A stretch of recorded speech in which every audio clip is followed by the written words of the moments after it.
On this episode of The Audience Won't Like It.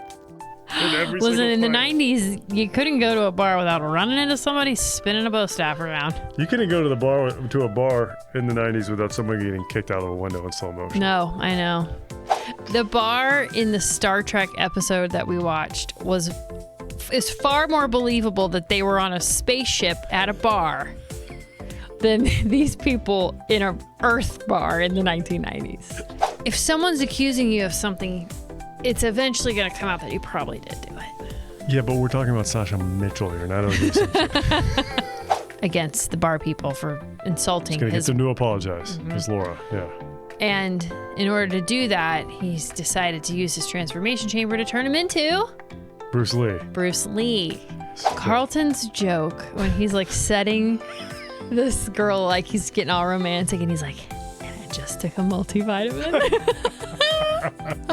So speaking of the UK, you could argue, and this is going on a limb, but you could argue that the Beatles might not be the Beatles had it not been for Elizabeth Cotten. That's crazy. There you go.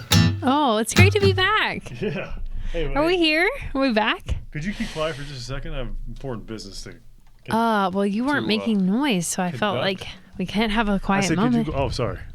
Did you? Oh, I'm ready to be quiet. Oh, thank you, honey. You didn't have to. What were we I was saying? shushing you. Oh, okay.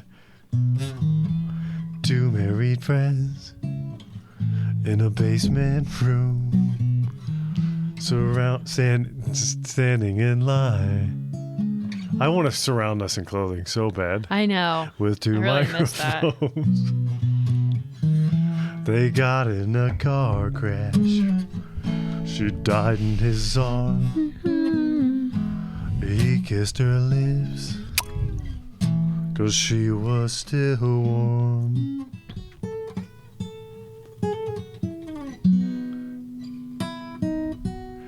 The audience won't like it. No. Stare deep into my dead eye.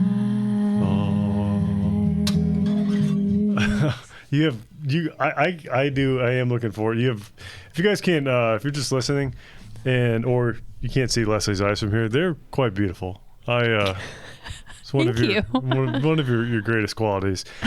I am looking forward to see what they look like dead. Oh, not that I'm looking forward to you gosh. being dead, but I might as well. Do you think that you're going to be wanting to look at them? It's like a silver lining kind of situation. So I do get to die first?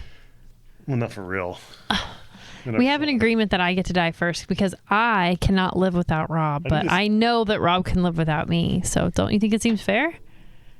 Yeah, but would I really be living? No. You've seen how You'd be living in squalor. What did you say? Oh, let me put my headphones on. What did you say that I would like if I weren't around, you would go down to the basement and disappear for 11 days straight without ever We used to say about my dad that if my mom wasn't around, we'd come home and my dad would be surrounded in stacks of junk mail and cans with spoons in them. Cherry pie filling. Cherry pie filling. He used to make, quote, cherry pies all the time. We would buy pre-made pie crust and then dump cherry pie filling in it and put it in the oven. This is the way. This is the way. Welcome to our podcast, guys. It's called The Audience Won't Like It. It's a line simulation podcast where we simulate waiting in line. And as you can see, we're in a line now. We're in a facing each other line.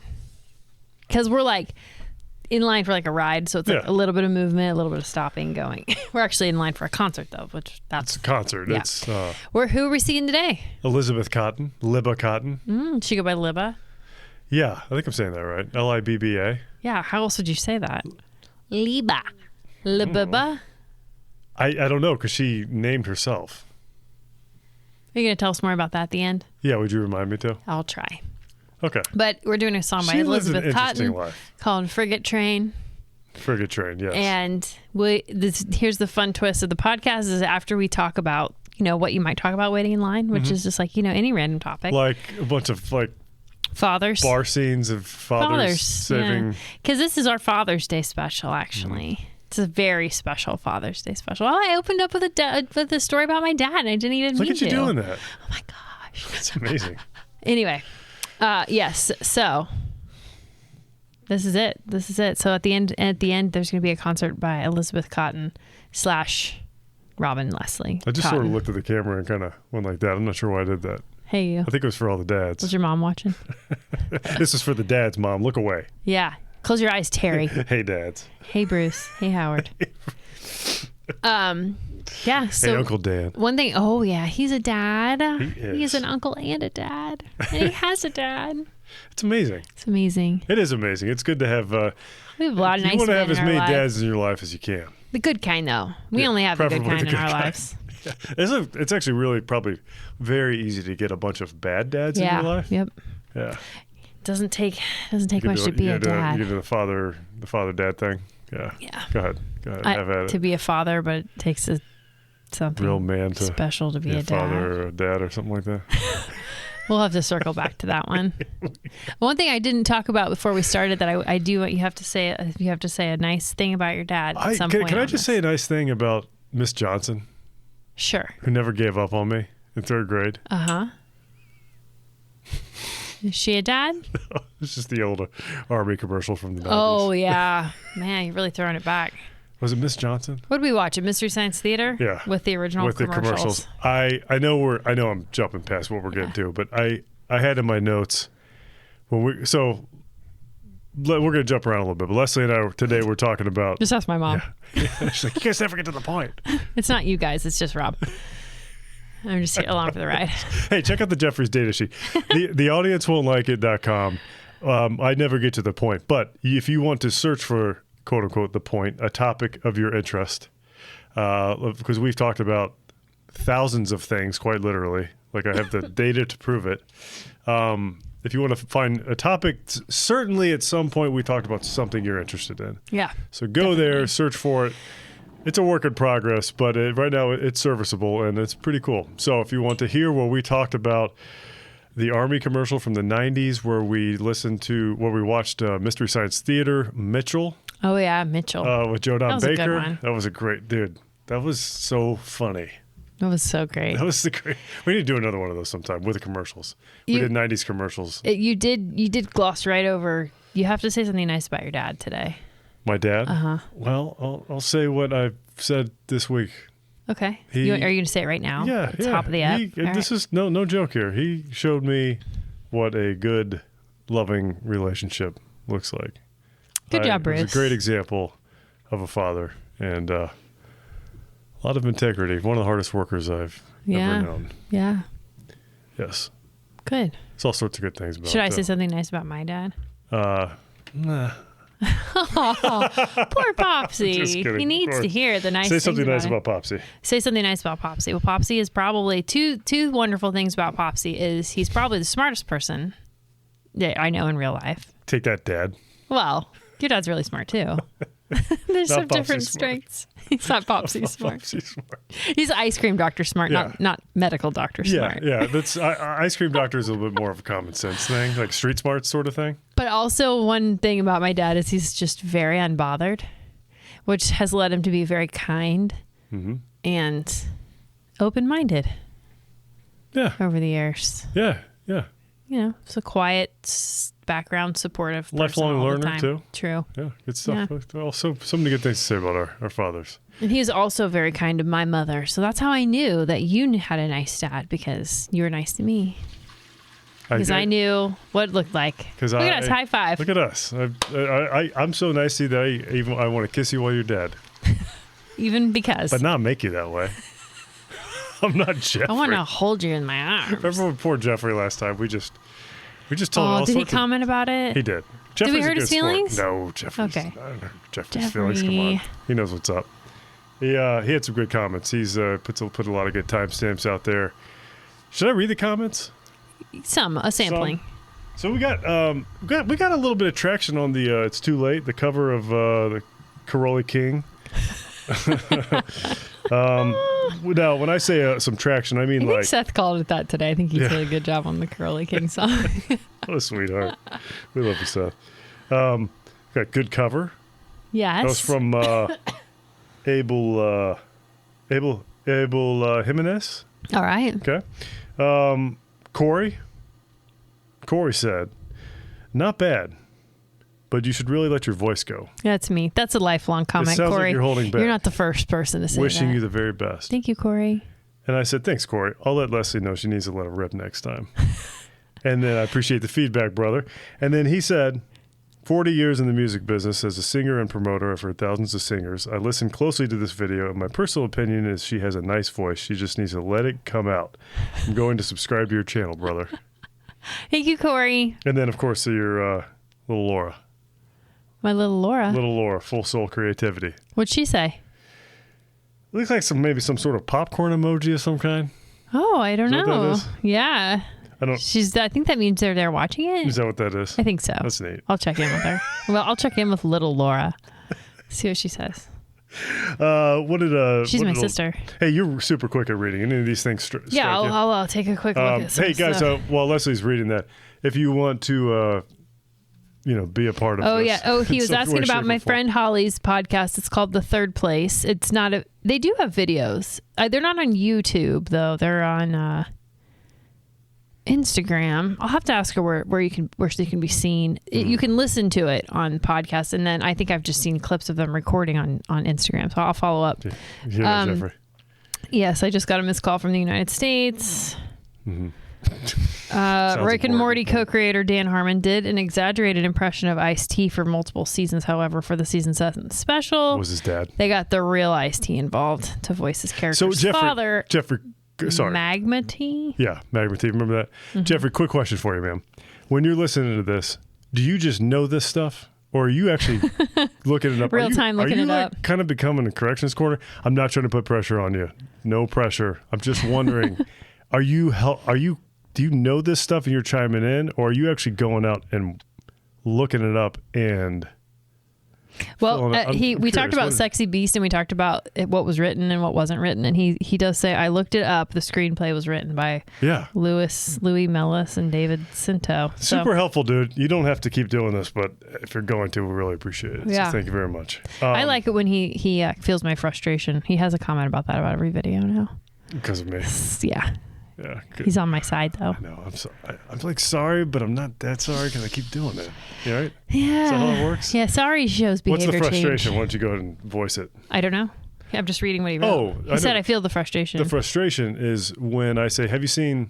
Oh yeah, and I'm like, no, because I did that to you a lot last time. And then I said something about how we have to end or I'm going to die. But every now and then you're he like, agreed. Yeah. But then every now and then you're like, yeah, I have seen it. And I'm like, really? And then we talk about it. That's so maybe is there another way I could ask you? It's like a hole in one. Is there another way I could ask you if you've seen? You could say, let me know if you've seen this. Let me know if you've seen it. I'm going to talk about this movie. Let me know if you've seen it. Say that. And if I don't say that I've seen it, you can just keep going. And then that way you don't have to out me. It'd be a lot easier. You don't have to out me to the internet on how much I haven't seen. It'd be a lot easier if you just do your part and go use the Jeffries data sheet. Go on theaudience.com. Look up all the things I asked you. Have you seen? This is getting quantum level now because our decisions change the past. Are we doing that today on a Patrick Duffy episode? Father's Day, on Patrick. an episode of Occupied. My dad loves quantum physics. I bet your dad doesn't like quantum physics. He doesn't. I think I'm going to talk about it, though, speaking to the audience who won't like it, just a quick, I'm working on 2 sermons right now. Mm-hmm. We're doing rotations at our church where we take turns preaching. I'm doing psalms, so I'm learning songs for the psalms. Mm-hmm. And I'm probably going to talk a little bit about Flatland. Ooh. For maybe a sentence? No, maybe a lot more than that. Well, yeah, I might actually should you post that episode on our church's Facebook page so that they have time to catch up? I don't think that will help them. I don't know what you mean.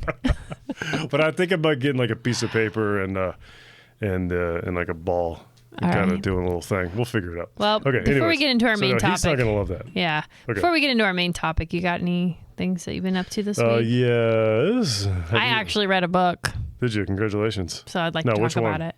The Golden Theo of Golden. It's a very trending title at the moment, and I did get it and read it, and it's lovely. It's beautifully written. It's interesting.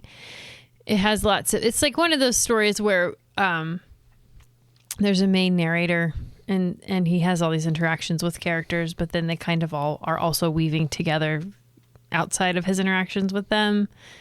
You know, like how there's always like good movies where people's paths cross and you don't. Would it be like kind of like what they did in like Pillars of the Earth, just a little less epic?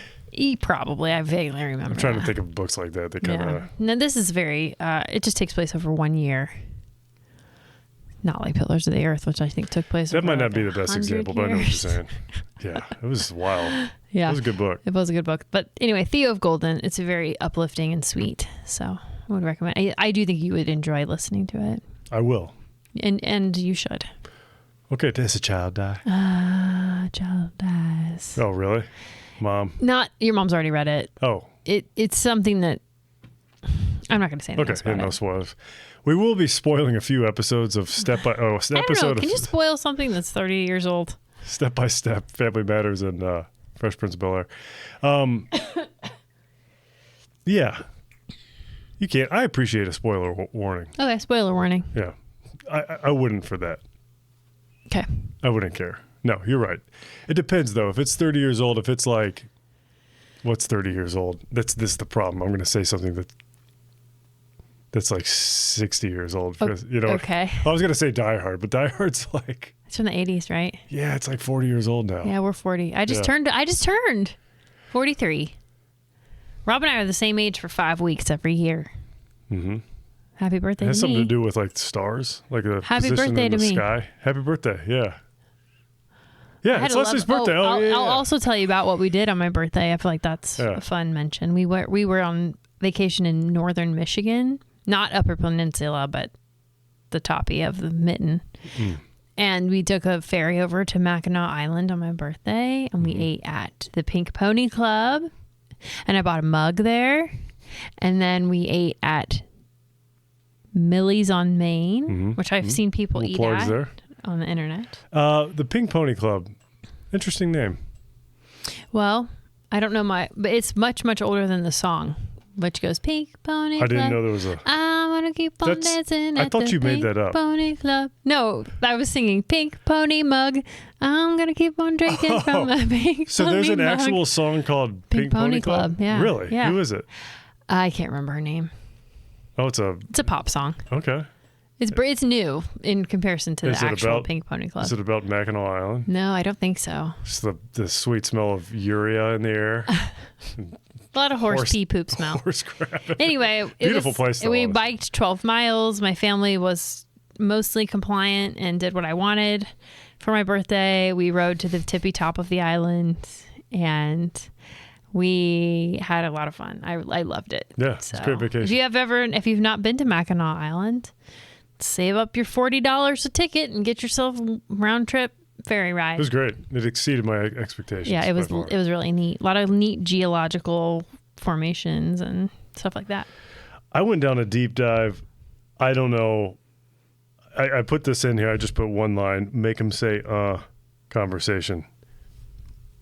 I don't know if I'm ready for this. So, do you know the song Make Him Say, yeah. Right? Okay. Whew. So, we're talking about Master P. An exorcism busting out was Mr. Cal. Okay. Anyways, I'm not a huge No Limit fan. Cash Money, all that stuff when that came out, I kind of like, yeah. But I do like some of those beats. Anyways, Make Him Say came out. Now, that was in 96, I think. No, 97. That might have been 98. 97, 98. Do you remember the group Next? You do. Okay. Stop now, you're dancing kind of close. Yeah. Yeah. That song's pretty tight. Uh-huh. We probably can't do that, can we? We cannot. Well, okay. But we've already done too much. That'd be fun. Okay. So Ingrid Michaelson's they did another song called they did a song called Penetration for the Nothing to Lose album. Oh. You know who else was in Nothing to Lose? Who? One of the Bobs from Office Space, who was in Surviving the Game, McGinley. Oh, yeah. But anyways, back to so Naughty by Nature and Next did a song called Penetration on Nothing to Lose, and it has a Make 'em say hook in it, and this is just one of the things I was doing on vacation, walking around the driveway, having a conversation with Claude, trying to figure out something that I forgot that I was trying to figure out 30 years ago. Because when Make 'em Say came out, of Master P, the one that everybody actually knew, I went out and bought the Nothing to Lose soundtrack. Or no, I'm sorry, Money Talks. I said Nothing to Lose.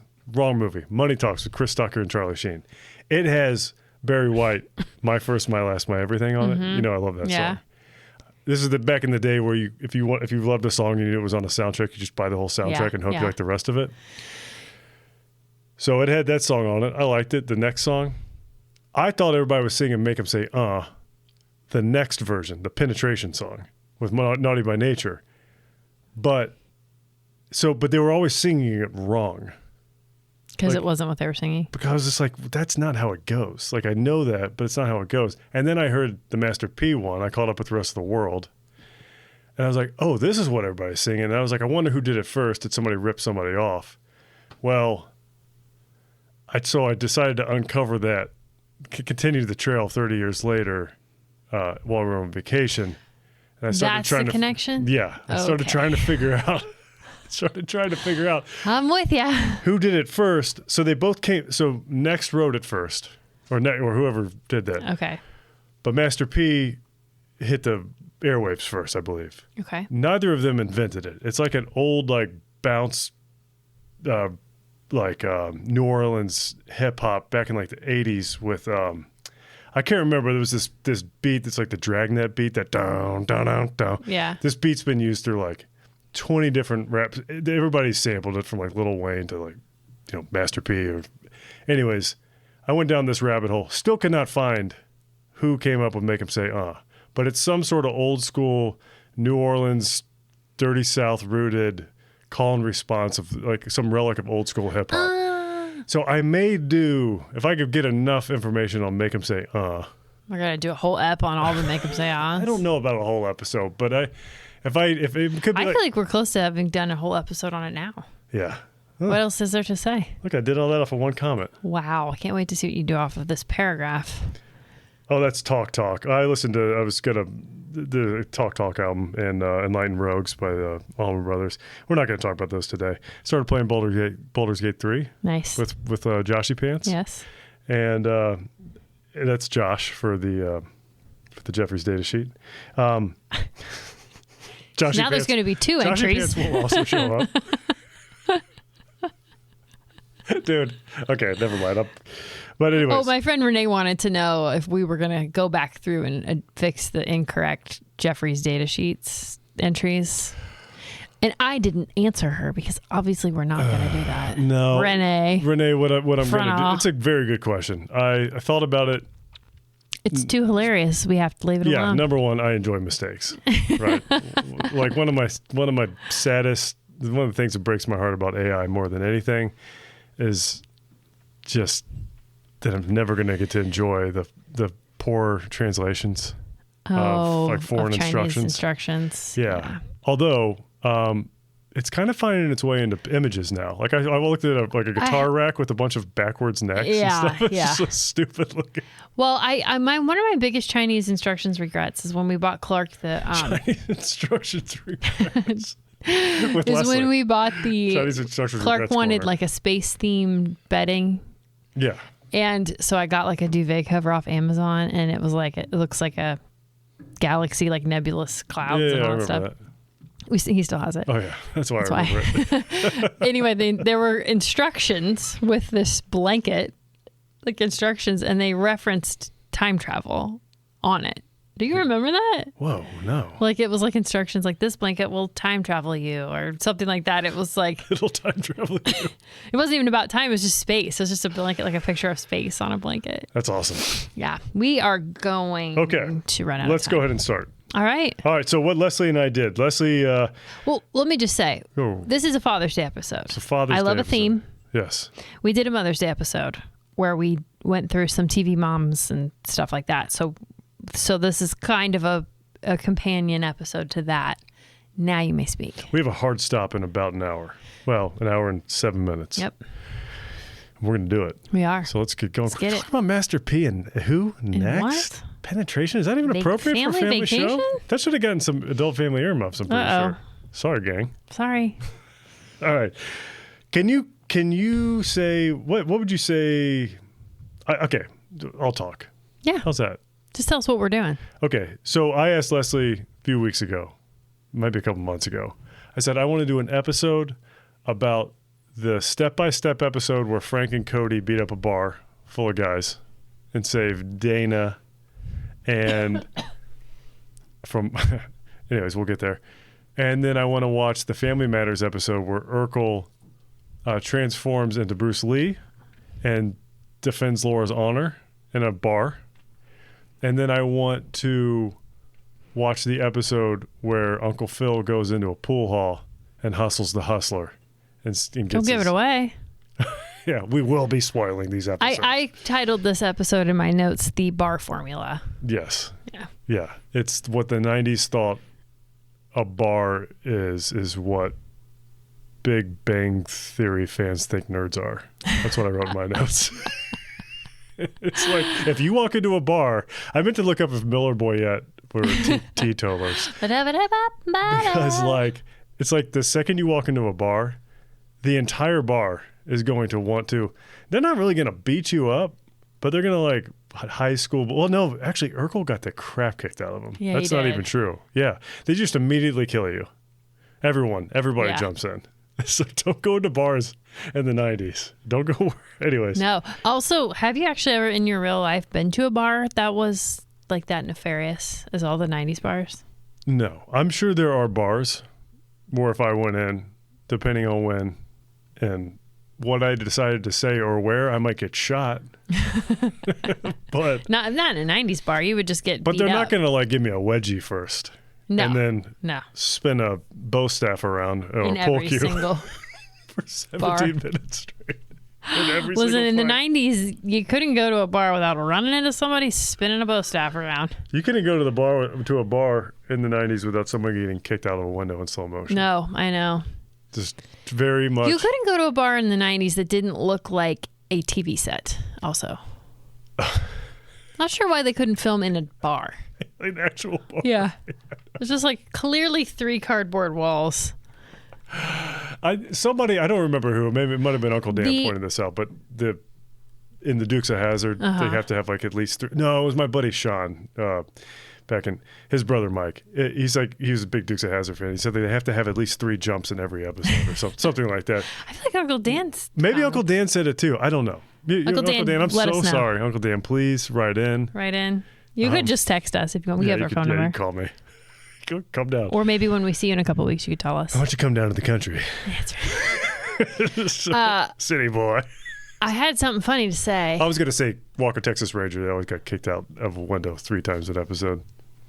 This follows a similar formula. It does. Go ahead. I forgot. Sorry. If it comes back to me, I'll let you know. It's okay. So I said we should watch them. She said that would be a good Father's Day episode. Why don't you save it for that? Yep. She said, what order do you want to watch these in? I did say that. She did say that. I said, why don't we watch them from what I think will be the worst to what I think will be the best? I had seen all of these episodes, but the Family Matters one... We ended up adding a bonus scene from another episode. Yes, we did. Yeah, to get the father involved. Where Carl Winslow also becomes Bruce Lee. Looks like a different person with a Bruce Lee wig. It's a good look. It wasn't a bad one. Clean shaven, long hair, long black hair. Reginald Vell Johnson is long, straight Asian hair. Not bad. No, not at all. He was on Just 3 Boys with Tim and Eric and Zach Galifianakis. Did you ever see that? I have seen that. Yeah, it's. Was he wearing a Bruce Lee wig? He was not, but they were basically. It's a very wig centric show. Okay. It's very much the whole thing of like, oh, this box of wigs fell into our lap. Let's make a show out about it. Yeah. I got a new filter for my camera. You want to do a sketch? Wholesale run to the warehouse sale box of wigs. So that's pretty much what happened in Pulp Fiction with Jules. But I told Leslie, let's watch in that order. Would you say I got the order right? Well, you definitely got it right by saving the Fresh Prince episode for last. The other 2 were trash. So I could have gone either direction. I almost think the Family Matters was worse than Step by Step. Here's the thing about the Family Matters episode. I don't know why I enjoyed it more. I really like Steve. it's the whole show. I really hate him. Yeah, that's fine. I don't like him like I want to get him on a lunchbox. I just think that character, I think Jaleel White, he didn't do a good job with Bruce Lee, but he did a good job with Urkel for those who like Urkel. Like I was just watching the way he's like pouring that in. He's like, oh yeah. Yeah, well, like, he maintained like some of Pee-wee his Herman Urkel goofiness. mannerisms, even as Bruce Lee. In case you didn't catch that. Yes. Yeah. It's kind of the way he moves his body is that way. Kind of. Yeah. Yeah. But let's go back to. But the thing about this Step. Family Matters episode were two completely independent plots, kind of basically two verticals going at once. Where the step by step, at least they all kind of work together. Like it was all like one. Yeah, there was only one plot in that, wasn't there? No, there wasn't. Yeah, there was the step by step. In the step by step one, yeah. Sorry, that's what I mean. It was one kind of cohesive plot line at least. Go ahead. So we did step by step first. We did. Starring a whole host of people. Suzanne Summers, Patrick Duffy, Brandon Call as JT. So do you Dana, what is her name? She was in Dana, My Two Dads. I don't remember. You mean her real name? Yeah. I don't She's a know. good actress, actually. I gotta say that the now. 90s aesthetic in home decor and clothing is really back in a big way. So it was kind of fun to watch it. Oh. Wasn't aware. In its original. Like the Home Alone house, the way it was decorated and stuff, like that's a big. Oh, really? Yeah. So like the 90s is just kind of like, it's like home, it's more homey and there's some plaid and florals. There's more of a bolder. Beige countertops coming back? I feel like that was kind of a thing for a little while. I didn't notice that. No? Stacey Keenan is her name. Okay, yeah. But I did, the first thing I wrote was I've never really liked Dana much, but I like her hair and her outfit. There you go, Dana. So. She's no longer an actress. She's a lawyer. Stay-at-home mom. Professor, oh, wow. Law professor. Good for her. Yeah. She's not a stay-at-home mom. She is. I mean, maybe she is now. I have no idea. Christopher Castile. He was in Beethoven. Charles Who Grodin. was he? He's Mark. Oh, the little dork with the glasses. Yeah. Jeez, sorry, Chris. Is he he's not the kid. I always thought he was the kid from My Girl, but he's not, is he? No, okay. No, that's Macaulay Culkin. Oh, duh. Hey guys, I'm dumb. Welcome to our show. Josh Brendan Lambert. You know what he has in common with Family Matters. What was her name? Rudy? No, not Rudy. No, sorry. That's sorry, Cosby. everybody. Sorry, guys. No, Judy. Maybe it was Judy. From Family Matters? Yes. Judy. Oh, what was Judy? Okay, so Judy and I'm going to call her Judy. Sorry. Write in if I'm wrong. That'd be so stupid. But go ahead. I am curious. All right, Josh and then Brendan. They were both just kind of deleted. Like the little kids? Yeah, they just like they don't address it. They're just not in the show go into anymore? the room one day and they're not there They anymore. never come out. Yeah, we should do an episode about those. There's it's called like the Chuck Cunningham effect or something, because like Richie Cunningham's older brother in Happy Days was like one of the first like big ones to do it, where they're just like, this character's not doing anything. What do you mean? What character? Yeah, what Chuck? What? That is interesting. It's kind of creeping me out a little bit. It's such a sloppy, weird thing that they do. It is. Like, why don't they just like die or go to boarding school? Or like Harriet Winslow. There's been 2 Aunt Vivs. There's been 2 Harriet Winslows. You know, that's a little more understandable. Yeah. You know, I get that. But they didn't actually delete the character. Yeah, they don't just pretend they never happened. Sasha Mitchell or Cody kind of just disappeared too. He's like, honestly, I know this is cheesy, but I love a Cody. Cody was really good in the that show. Yeah, like honestly, in that episode that show would be or the whole worthless show without him. It really would. Like when he left the show for anything it had, it lost it. Yeah. And well, I was thinking about like the scenes in that episode. Pretty much, he bridged every transition. Yeah. In all the scenes in that show we watched last night. Yeah. In this episode. I saw all these episodes like when they came out. Were they on TGIF?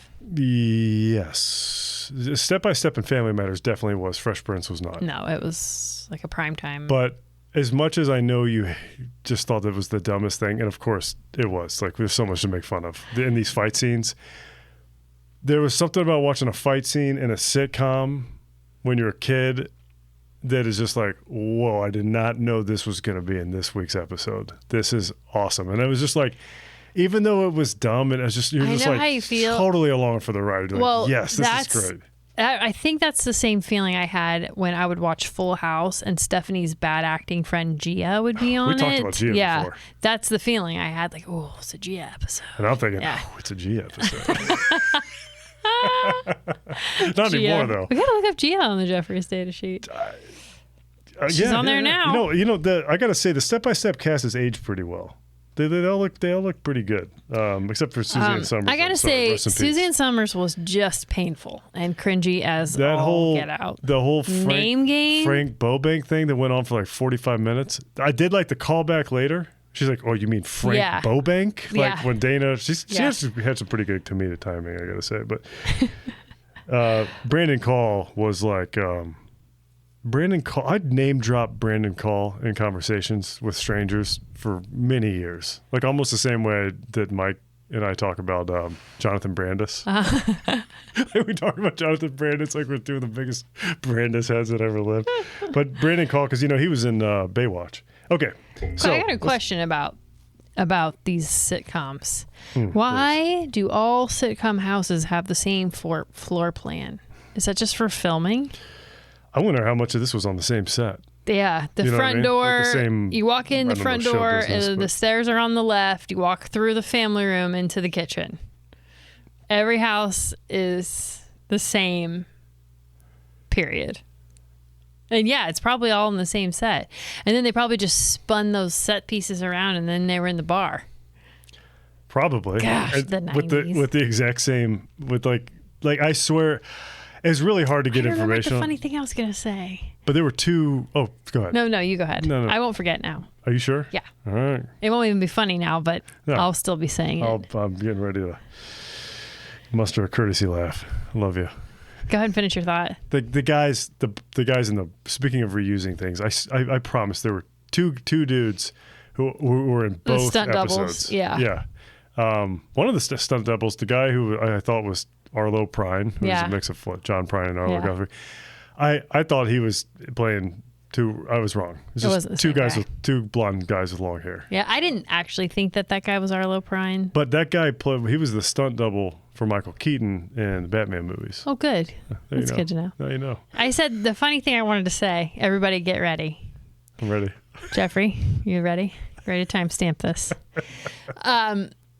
I said that those bars look like set pieces. I said the bar in the Star Trek episode that we watched is far more believable that they were on a spaceship at a bar than these people in a Earth bar in the 1990s.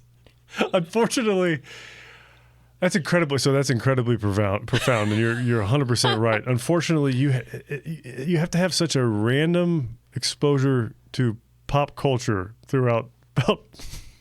Like, you have to get that joke. Well, I'm just talking to you. We're just standing in line. No, I'm not criticizing you. I'm just saying, like, I may be the only person in the world who might get that joke. I don't know. A lot of our friends have watched both Star Trek and 90s sitcoms. Oh, we're of an age. But it's very specific bar fights. Yeah. These very specific shows. All right. No, that's Get fantastic. into it. So Dana wants to go to a concert.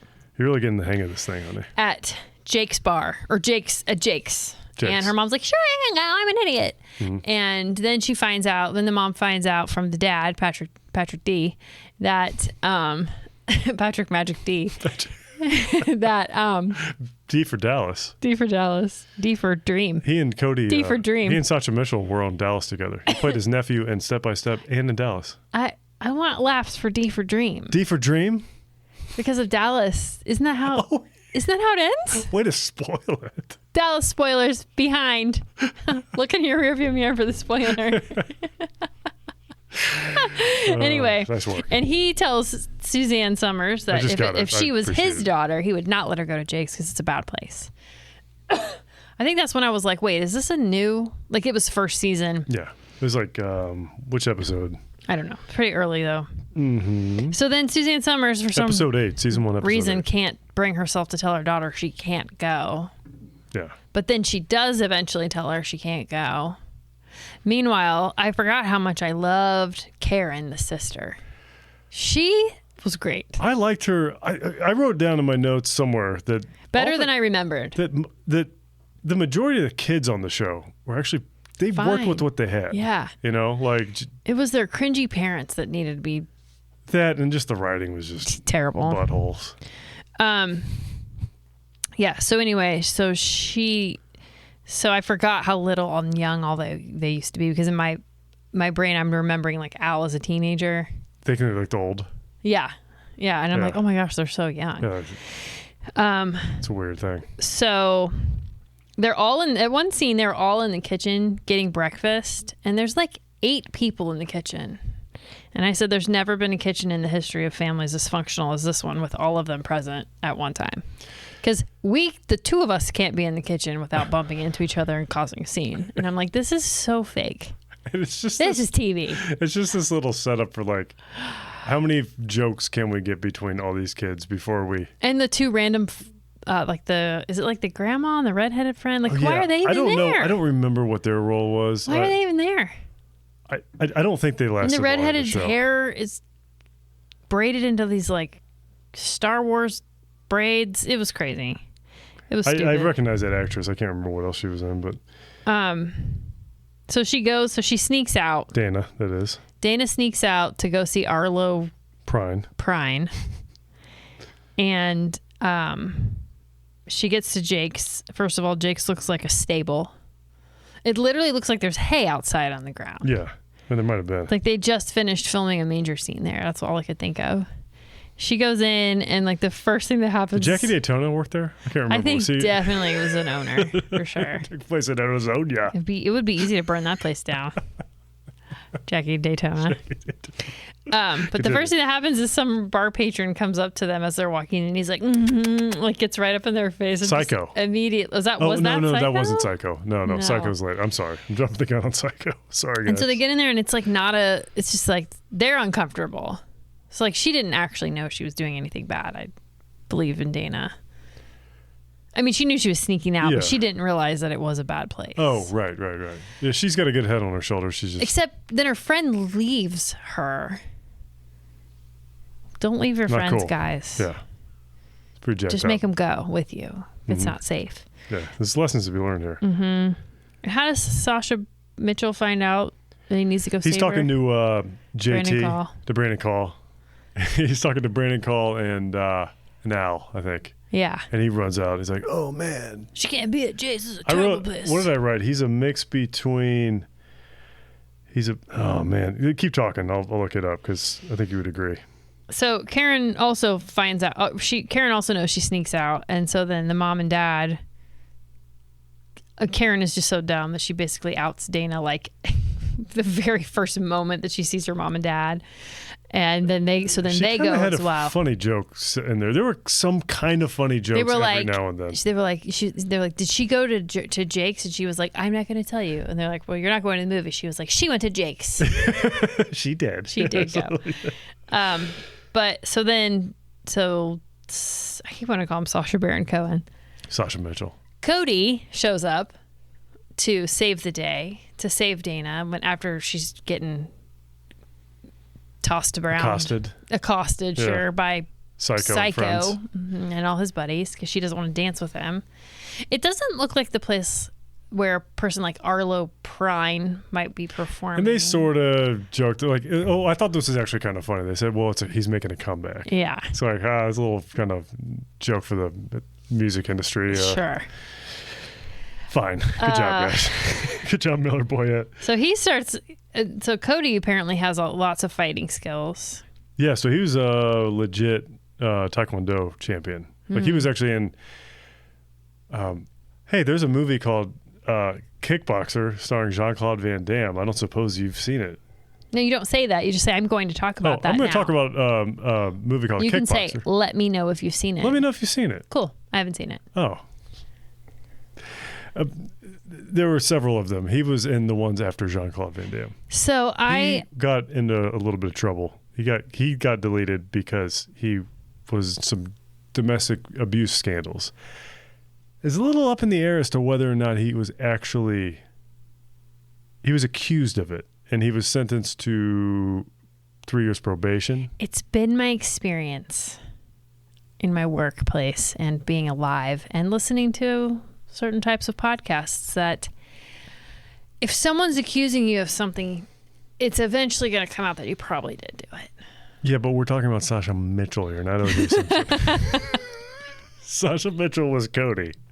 Sasha Mitchell was the perfect blend of Bill and Ted, Uncle Rico, and Reverend Jim from Taxi. Oh, that's great. Oh, it's time to check the heat. No, but I just remember hearing, oh, he beat his wife. Kickboxer beat his wife, and maybe he did. But I mean, that is sometimes the story, can be. I dug into it a little bit. The story. You're too far from the microphone. You can't tell a story when you're behind the camera. Hold on, you can just wait.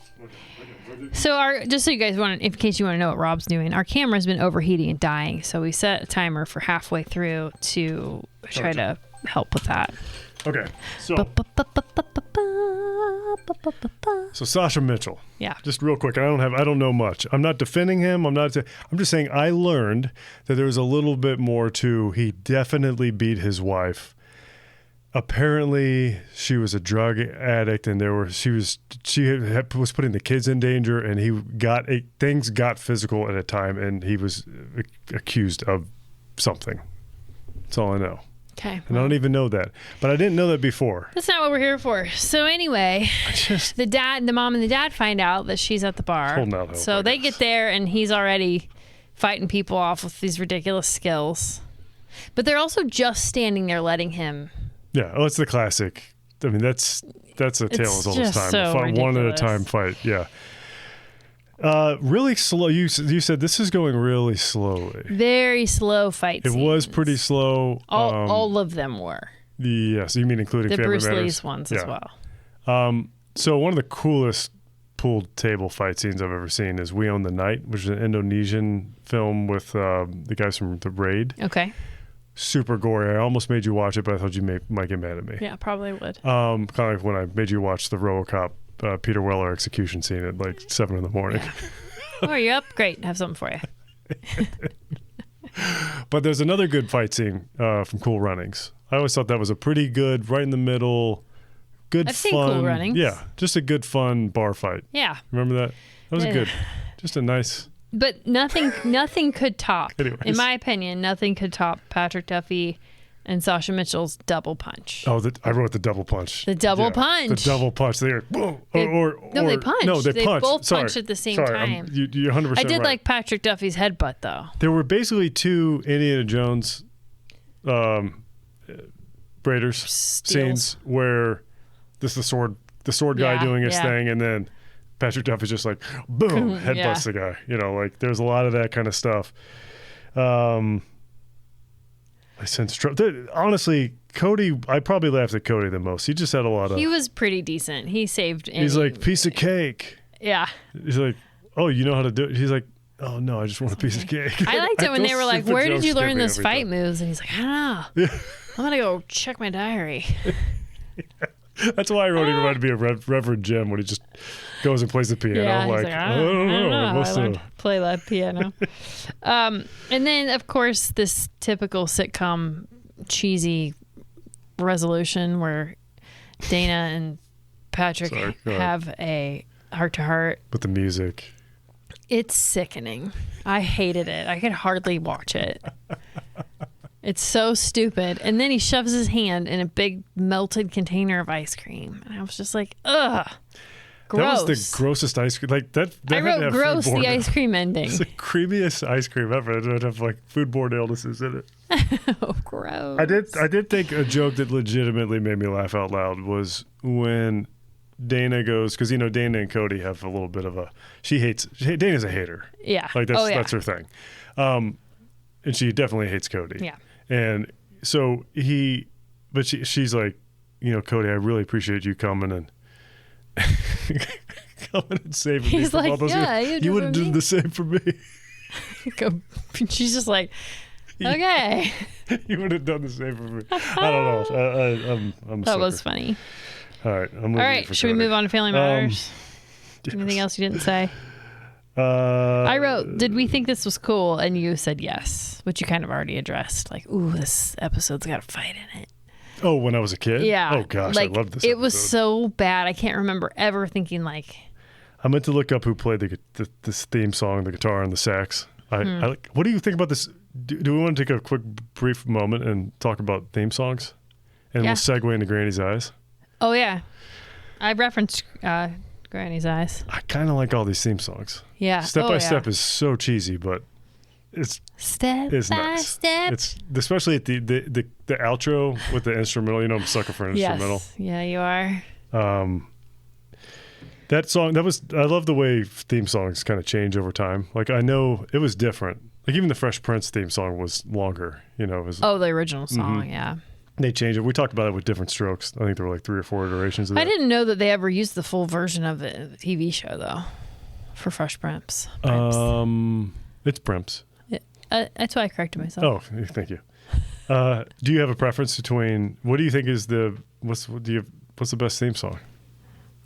Fresh Prince by a landslide. I mean, I feel like it's got to be, but I feel like I'm still going to say Family Matters. Can I say Full House, though?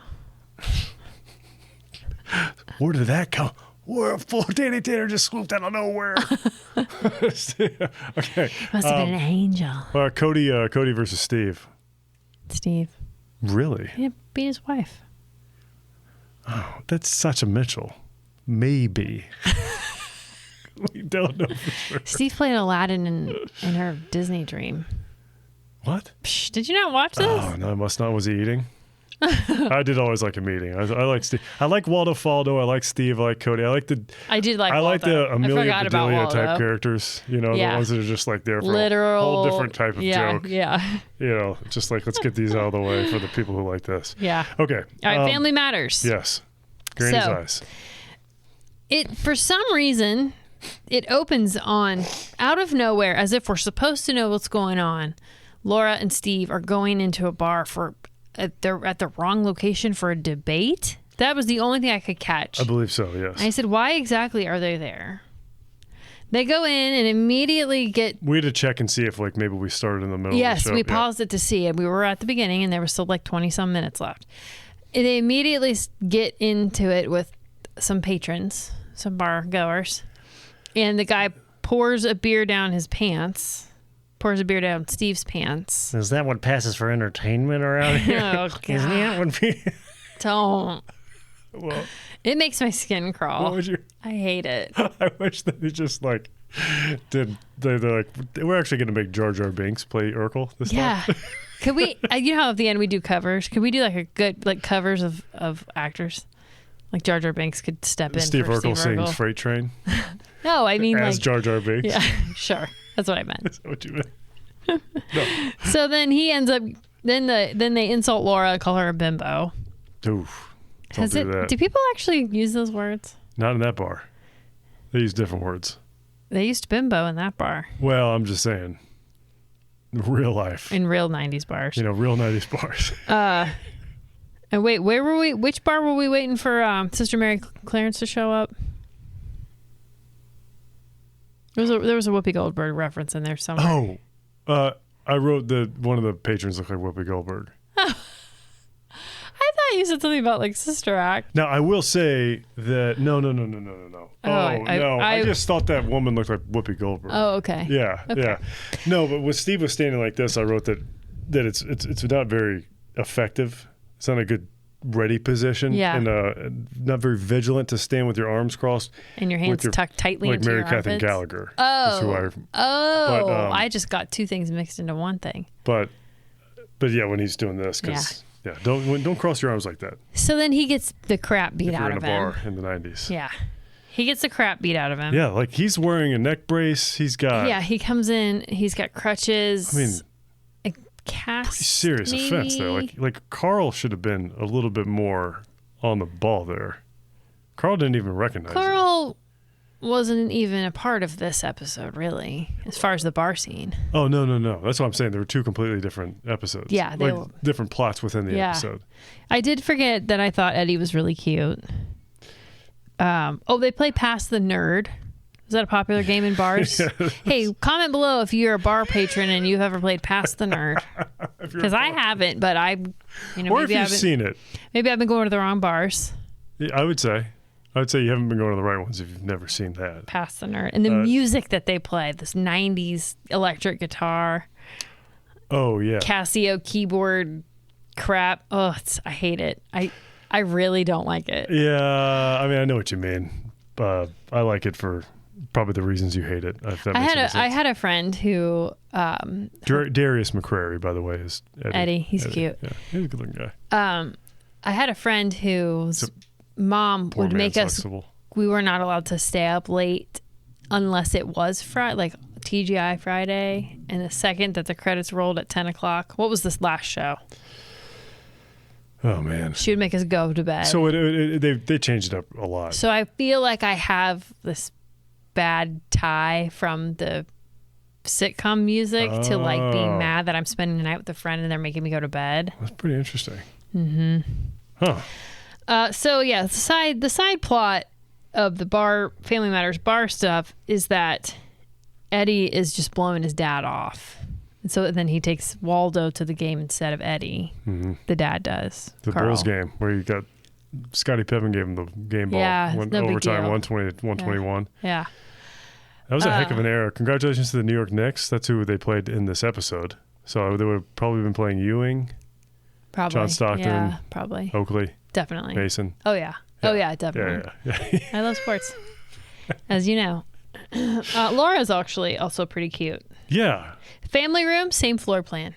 Walk in, staircase on the left, couch in the middle, walk through to the kitchen. Laura looked like she was about to make baguettes at one point or smoke like a really long plastic cigarette. She had like a French beret. Oh, yes. Her. With like suspender things. Yes. Yeah. I mean, it was a good look. It's a 90s. It was pretty. Real 90s. Yeah. Kind of like maybe safe like hip-hop-y French inspired. TLC kind of. Yeah. Safe hip-hop. French TLC. Same thing. Yeah. So here's my question about the whole Family Matters. It's just a regular everyday people sitcom, right?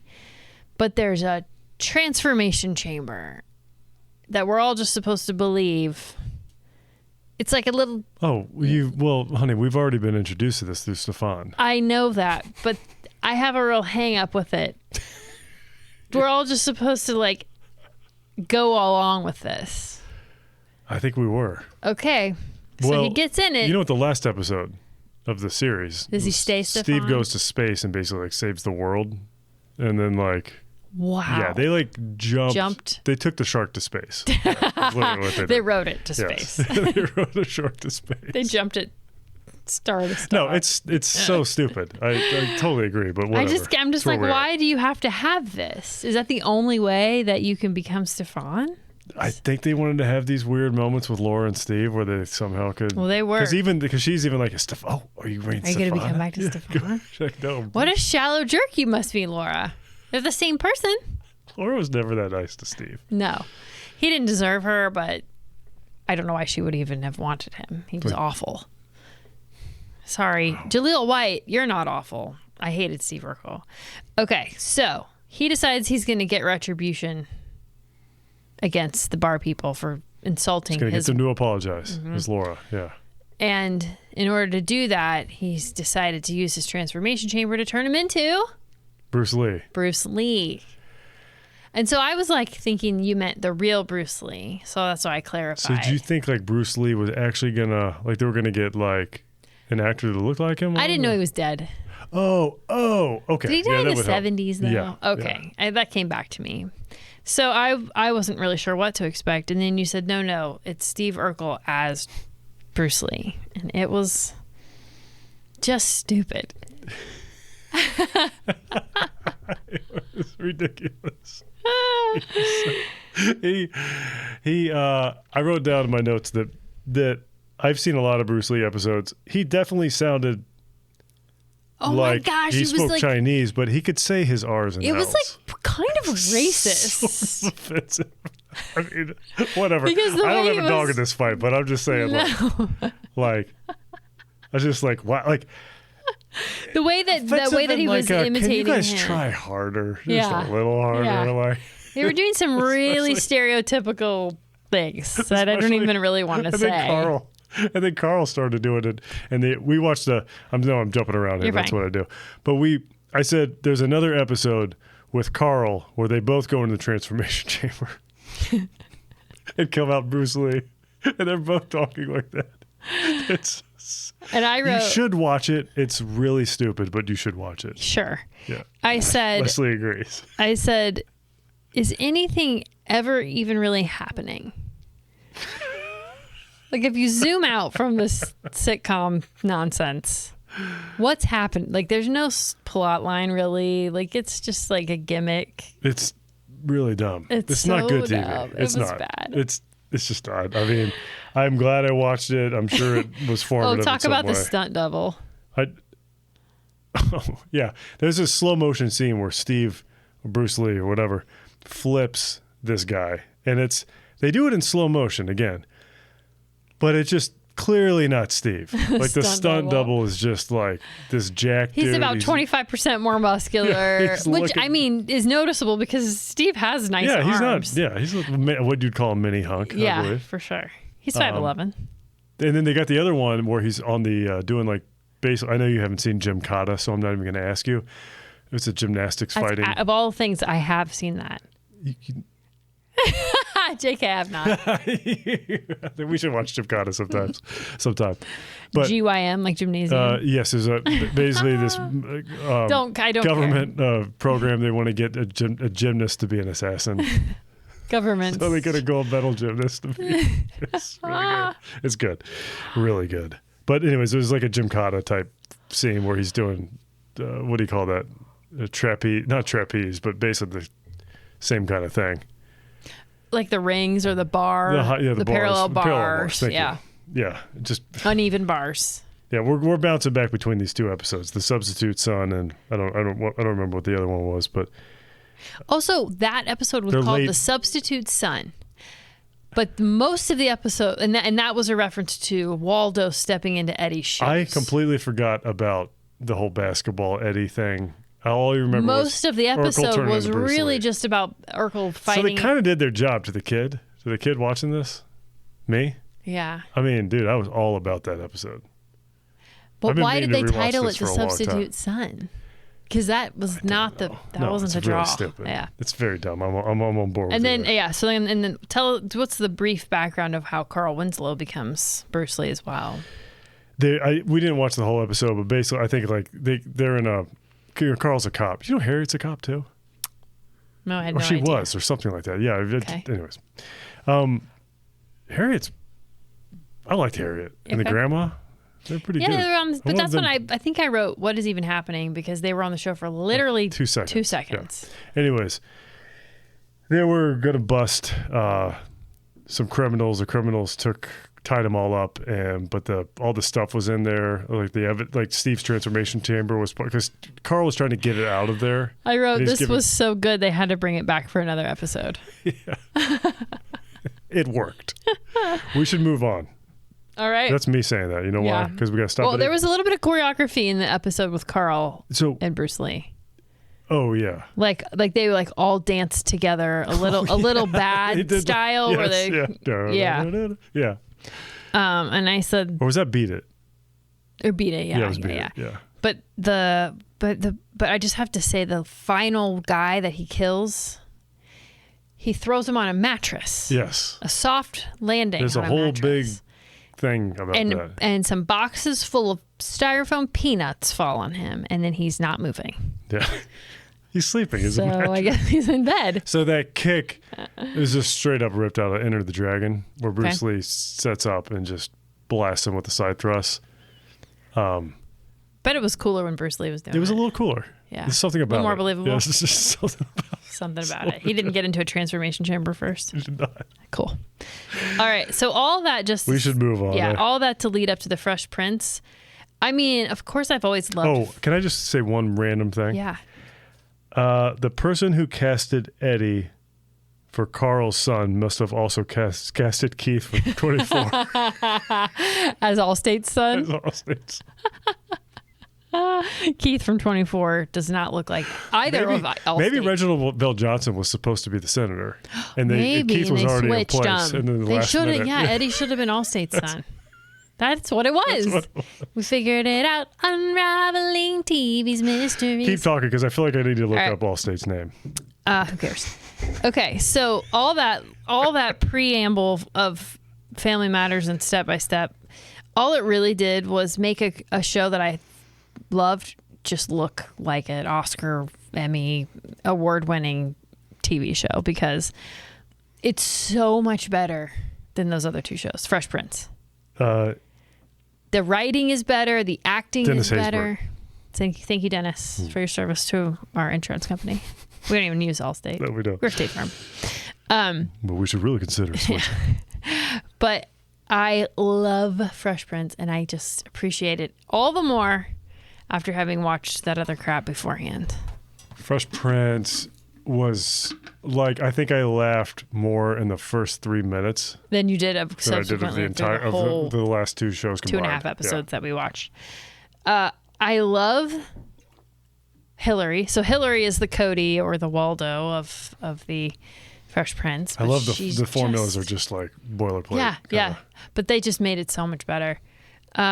Jeffrey, I forgot how amazing he is. Joseph Marcel, yeah. Uncle Phil is probably one of my favorite TV dads of all time. Period. He's amazing. He's so good in this. Carlton's joke when he's like setting this girl, like he's getting all romantic and he's like, and I just took a multivitamin. That was so great. And he puts on Christopher Cross Sailing, which is like one of the biggest yacht rock ballads of all time, and it's just so great that When he's wearing like his typical like, were his sleeves long? oh yeah, he They had like were this real long. preppy sweater and Yeah. like, over his shoulders, and they were like First I thought it was stupid. dragging I'm the like, I crowd. kind of like that look. I kinda, And they're just all so great. what's her face? Tatiana Ali. She wasn't in much of it. She wasn't in much of it, but she was cute too. Mm-hmm. So basically, in this episode, the mom leaves. Vivian. Jazz wasn't in this. Aunt Viv. The first one. We're finally The back real to one. Aunt Viv. We're back. We died, but I we're really home. got to figure out this camera thing. We died. Rob Keep tried going. to kiss my lips, but we came back to life. And she woke. I was like, It woke man. me up. Yeah. So anyway, the mom goes Your out of eyes town. looked wonderful, by the way. Aunt Viv goes out of town. I love how we refer to them as Aunt Viv and Uncle Phil, even though the only person who actually calls them that is Will. Except for Lomax. That was Fred great. Lomax Jr. was great. calls him Uncle Phil. In the pool scenes. That, you know who he was? Who? He was the security guard from The Office. Really? Yeah. Oh wow. Yeah, he was in a What? ton of shows. He's pretty He's great. been he's been around he was in like Moesha and Martin, and he was in all sorts of stuff. So the mom leaves. Aunt Viv leaves town. And then she was going to leave. I don't even know if you caught this, but she was going to leave Jeffrey in charge. And then Hillary's like, I want to run the household. And before they're even finished with that conversation, Jeffrey is leaving with his bags. Did you notice that? Oh, that's so good. Though. He's like piecing right out. Like he's So- not even waiting for her to say, yes, you can run the household. Because she's like, someday, or one of my friends will have.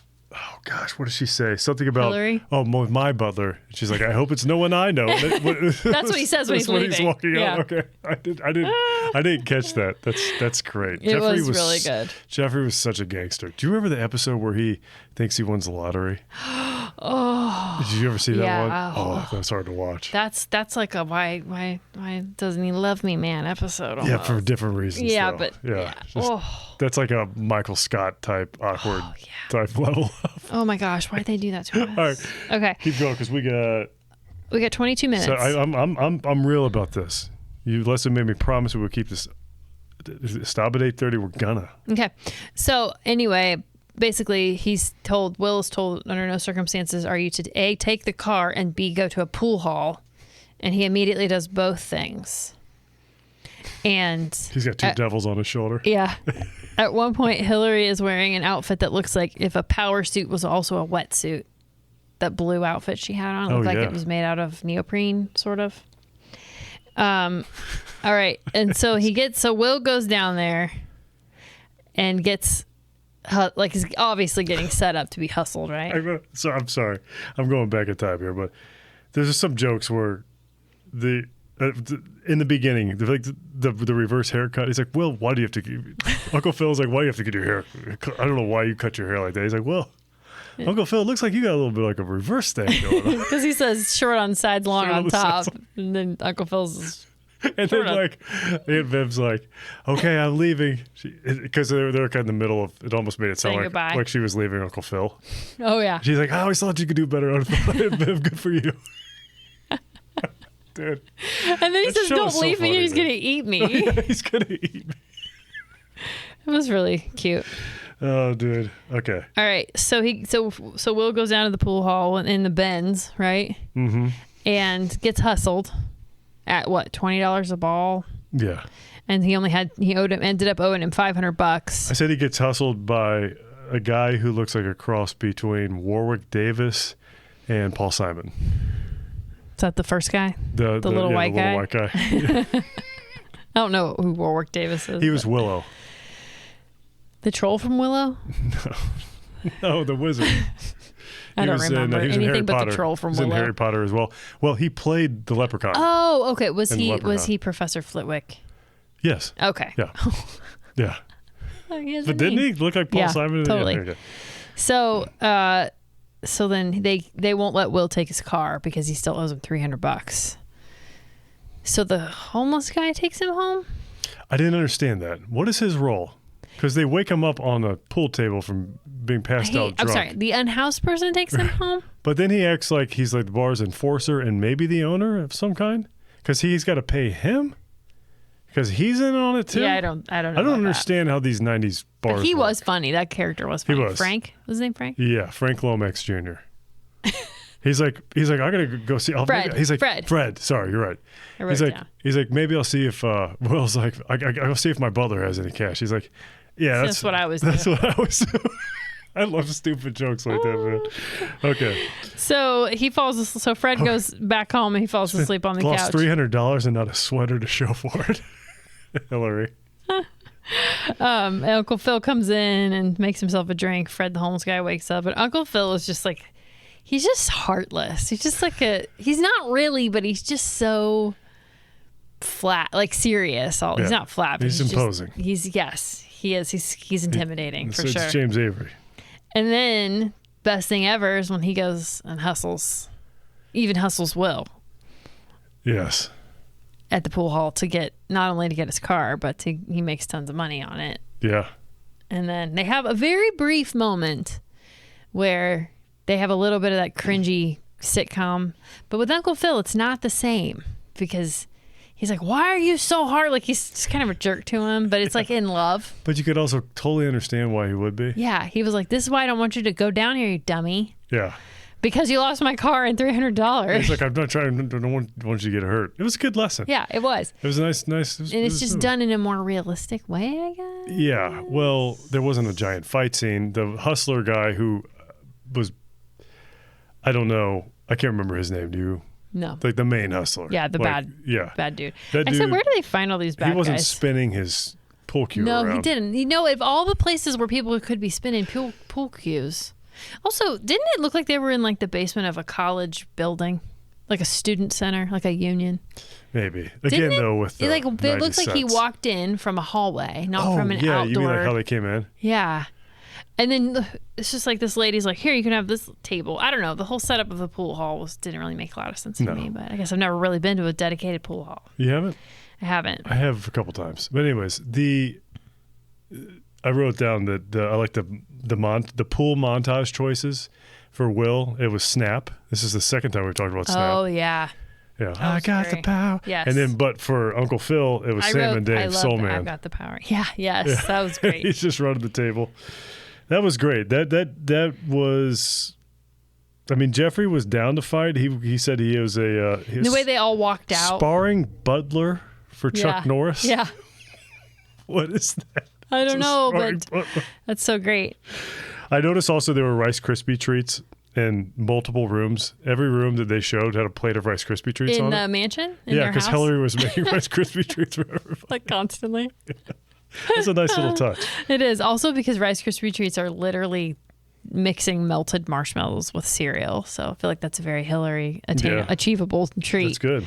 I like that they said no one can hear you scream. The nice little alien reference. I liked Hillary's. When did they say that?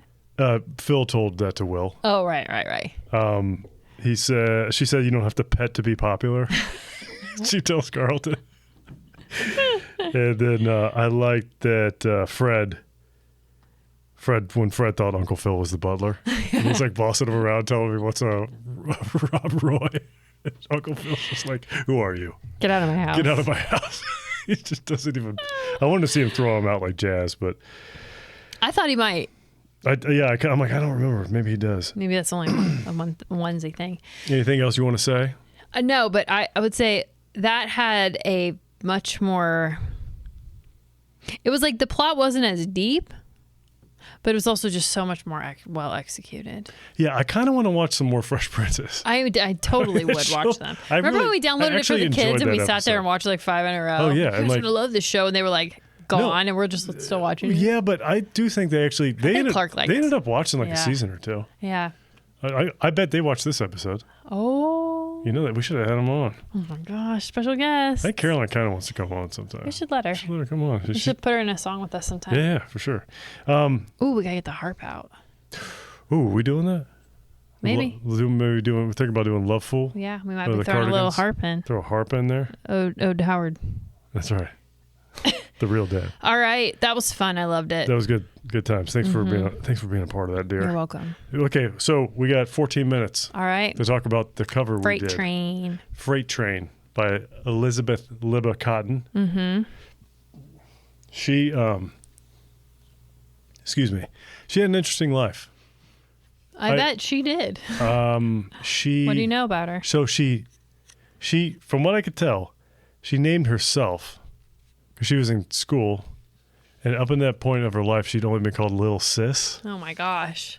So she said, "Call me Elizabeth or Libba or something like that." Okay. And then that's how she got her name. Apparently, she got married when she was 15. She wrote most of these songs when she was in her teens and as a little kid. Stink bug on you.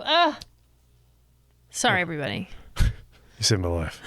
Like I'm saying, You almost got to kiss my still warm dead body. So I'm deathly allergic to stink bugs. What was I saying? About how she named herself, got married at 15, wrote her songs as a teenager. She wrote most of her songs before she had her first kid, because she had her first kid in her teens, and then she completely stopped. She had to work, like raise a child. Back to her roots when she was writing all these songs. So she just loved music. What years are we talking? We're about talking here? like early 1900s. Yeah. Okay. Yeah, early 1900s. Because she was 90 when she won a Grammy in like 1984. She won a Grammy? She won a Grammy, and she's in the Rock and Roll Hall of Fame. Good for her. Yeah, we'll work up to that. I don't want to. I don't know much. I mean, honestly, if read the Wikipedia article and then go down a rabbit hole, you'll know what I know. But she wrote all these songs. She was super poor. She lived in Chapel Hill, North Carolina, like UNC. Mm-hmm.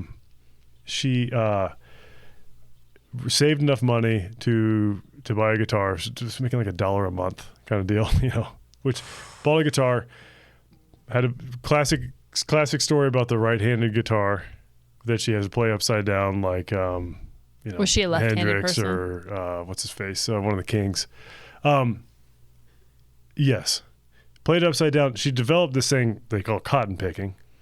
Is that where they say, you don't have a cotton picking thing? Is that where that came from? I don't think so. I think that's more probably a plantation term of some kind. Sorry, Yeah. can't delete that? Is innocent. Okay, so she, not slavery, Leslie's ignorance. So So what it is, it's really interesting. If you watch her play, she's playing upside down, so to speak.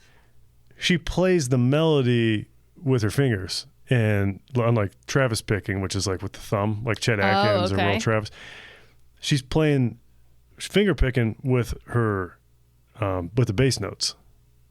And she plays with her thumb on the, it's just really interesting to watch somebody finger picking that way. Upside down like that. Yeah, and it creates a different sound. Have you listened to her play? I've watched it. She's an amazing guitar player. Yeah.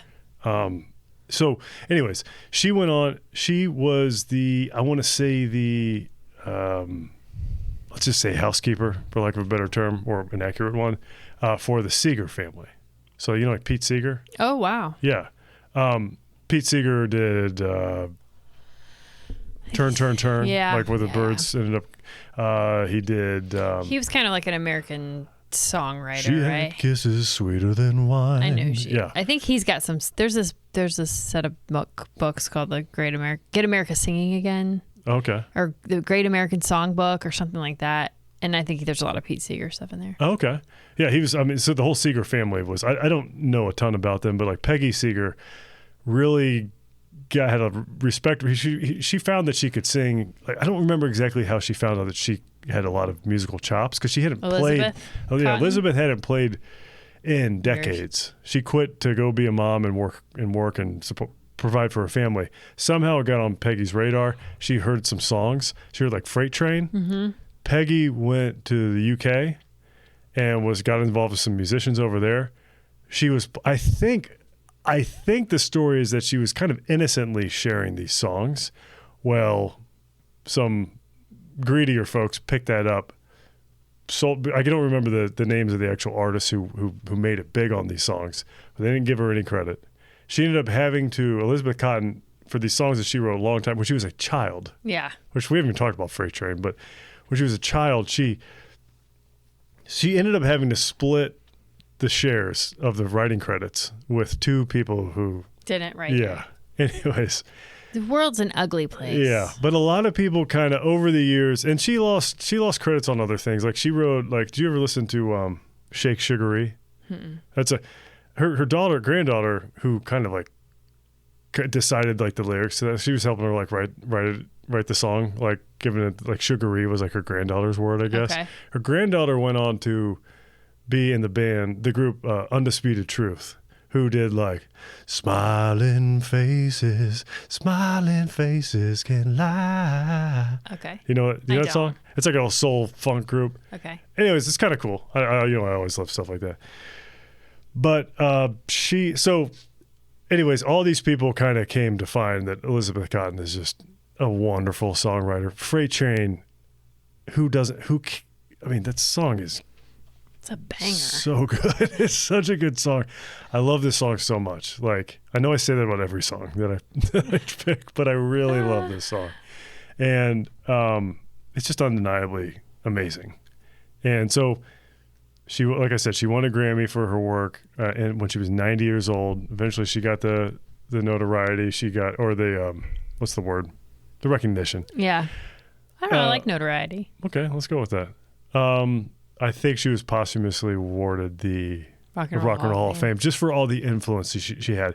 So speaking of the UK, you could argue, and this is going on a limb, but you could argue that the Beatles might not be the Beatles had it not been for Elizabeth Cotten. That's crazy. Because the Quarrymen were playing her stuff, and that was the Beatles before when Pete Best was the drummer and everything. Uh-huh. So like they were influenced by her back then. Indirectly, but basically directly. Yeah. Like these people would not have been hearing this. What? I'm really glad you looked all this up. Yeah, it's really interesting. Like it's very, very fascinating, and I don't know. Good job, cool. Elizabeth, and all your descendants. Yeah. Good work. So a ton of people covered this song. I heard, one of my favorite versions was, this is another song that I feel like I've always known, but the time that I remember really being like, whoa, what? Oh, this is a good song, was when Jerry Garcia and David Grisman did it on Not for Kids Only. Yeah. Shout out to Dwangle for introducing me to that album. That's a great album. That whole album's great. Well, I was going to say, I was like, ooh, this would be great. They would do a great cover of this. And then I was like, oh, it's already on there. That's why I thought it. They do a good cover of it. In our cover of it, we so I like finger picking. This is one of the few songs I can actually kind of pick Yeah. and like pick the melody while doing some approximation of the bass work, etc. I love it. I love the song. It's fun to pick. One reason is I can play it, but that's the reason I learned it is because I like it. So, and then Leslie and I sang it together. No fancy harmonies No or harms anything. at all. I tried to keep a rhythm that was like Trainy. a little trainy, which I thought was fun. Trainy. And then and then you played guitar I did. and sang with me. I did. And then I did little fills in between. Yeah. It was nice. You guys will know if you want to check that out and you're listening to the on a podcast It's platform, loose. you'll have to go to YouTube to watch us. Yes. Where you can subscribe, like, and comment. Do all sorts of things. Email. Review things. Email. Share. Just like. Give us Um, points. Apparently that's something you can do now on YouTube videos. You can get points. I saw that last night. What does that mean? I don't know. It grossed me out, so I didn't investigate further. Yeah. We should probably learn these things, but I don't care. I'm not going to. That feels very anytime soon. Black Mirror to me. So, Yeah. yeah, that's the world we living in. Anyway, Yeah. all right. Do you want to talk B-sides and covers? Yeah, and we got 5 soundtracks? minutes. Let's All go right. ahead and wrap it up. So B-side. B-side. What's your B-side for this song? Okay, you're not gonna know it, but You won't know mine either. So cool.